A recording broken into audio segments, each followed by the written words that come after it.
All right, we're here in the Giant Clubhouse in Scottsdale with Casey Schmitt, and I told our buddy Dan Coach Emilio, I said, man, I gotta go see if Casey's in there, and we'll chop it up with Casey. How was your off season? It was good. I spent a lot of time out here working with our coaches and staff, so it's been going good. You were an incredible defensive, or are an incredible defensive third baseman, and they brought in Chapman, and so now you're not playing third base, you're playing maybe second base. What's the transition like? And I've heard from people down here that you're picking it and you're looking great defensively. How's it gone so far? It's been going good. I wanted to make sure I got out here earlier just so I could work on that more, work on that move a little bit better. But it's feeling good. Yeah, I'm enjoying being over there. So What's different on that? I mean, they called third base the hot corner. What's the challenge of second base? Is it more about your footwork? I mean, what's the harder play for you, in the hole or up the middle? You got the arm for third, probably right? like the backhand. It's a little different. The angles are different. Mm-hmm. The way you gotta like attack the ball, and then double play feeds, because everything's instead of everything being moving to my left towards second, everything's moving to my right now. So I had to figure out how to turn it around and flip it a little bit. Do you take ground balls everywhere, or do you take only ground balls at second now, or do you take ground balls because you may be asked to play short, you may have to play third, Chapman could have an injury. I mean, where do you take infield all over the infield, or just a second right now? Yeah, I move around everywhere. Do you? Yeah, I've been just making sure I'm touching every position, just making sure I'm able to be there and just work on things I need to work on. I'm watching the minor leagues. You can hit. There's no question in my mind. I know the bat's going to come around. What is it going to take, do you think, to make those adjustments to have that consistency that you want to have as a hitter? I feel like I think it's just consistency at this point. Mm-hmm. Just seeing pitches more. I feel like I took a big step last year. Probably goes a little unnoticed because I struggled for a little bit. No, but late in the year, definitely. You felt like it almost seemed like two different seasons last year. Would you agree, kind of? Yeah. I mean, if we're comparing it to my first year, it was significantly better. Yeah. But yeah, just building off of that. Just kind of just doing my part. What is it knowledge, or is it seeing the ball better, or is it knowing the pitchers and how they're wanting to set you up? What kinds of things can you do to improve your game offensively? Yeah, it's just a little bit of everything. Just reading the game,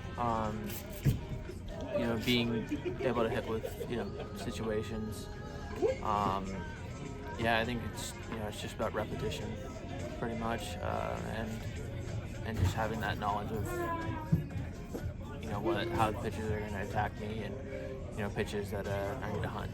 What has Adamas addition done? What's it like having him here, and what's it like playing with him on the other side of the bag? Yeah, no, he's awesome. Ever since he got here, he's been just awesome just to be around. Yeah, so I think it's a really great person to have around as well.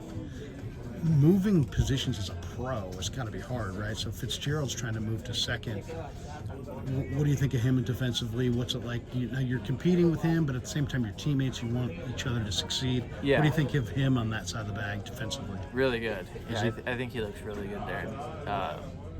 I've seen him play there when we were in Double A together. Mm-hmm. So yeah, he's awesome. I love being around Fitzy.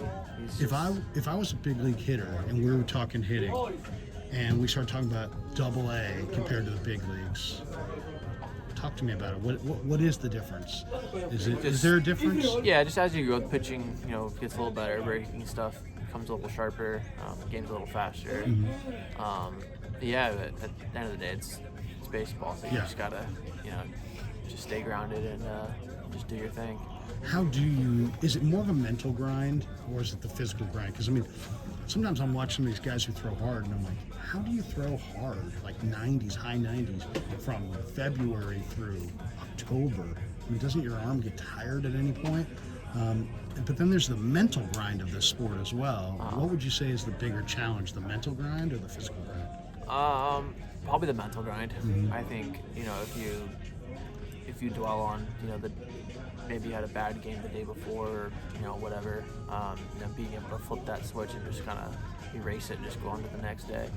But yeah, I think the mental part is probably one of the biggest, if not the biggest, piece of the game. 2 last questions for you. Any goals this spring for yourself, other than making the club? Do you have any statistical goals this summer or this spring? Yeah, I mean, just stay healthy and just see what happens.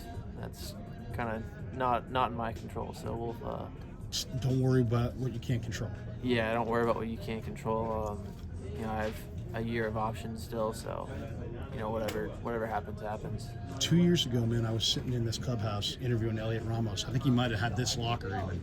And I'm like, hey, is this your year? And he's like, I think so. And it took 2 whole years before he broke through, but he became an all-star. So you got to just kind of stick with it, huh? It's like one of these things where you got to continue to believe, because eventually the dam's going to break and you're going to break through. Yeah, I think just having that that belief in yourself, and just not listening to the outside things. People are always going to tell you that you suck, or you can't do it. Send you nasty stuff. But I think just not even paying attention to it and just kind of sticking to yourself is probably a big thing. Last one for you. A lot of talent in this room, man. Is there a pitcher or a hitter that you've seen this spring that you're like, man, this guy's impressive? So this guy is impressive. Has there been somebody on this roster so far that you've? Yeah, I faced Dewey for the first time in my life. Who's that? I faced Duval for the first time in my life, and it was crazy. It was like the second day of lives, dude. He's already throwing like 100. Yeah, with tail. And run and all kinds of. Yeah, it wasn't fun. Yeah. Who's would you say the toughest at bat you've faced so far as a pro? Is there one at bat where you're sitting there going, man, that was filthy? Yeah, there's been a couple. I remember, Sir Anthony Dominguez, my first year was. Yeah. I was like, holy shit! Wow, this is crazy. This guy's overpowering. Yeah, I think it was when he was with the Phillies. Yeah. But yeah, I mean, everyone's good. They're in the big leagues for a reason. So I mean, everyone's got great plus stuff. And sometimes, I mean, you got to sit there and just be like, I mean, I'm watching you guys on TV, and somebody will throw just a ridiculous, nasty pitch on the first pitch, and bite the corner of the strike zone, and they get the strike, and you sit there and the hitter's going, oh my God, if he can paint like that with that kind of stuff, I got no shot. Yeah. But you facially can't give it away. So. No. That's a big part of this game too, huh? Yeah, 100%. I think you just stick it to a plan. Yeah. Just hunt what you want to hunt. And, if you react, you react. Hey man, we're rooting for you. Have a great spring, and hopefully we'll see you in San Francisco this summer. Sounds good. Thank you. Casey Schmitt inside the Giant Clubhouse here in Scottsdale.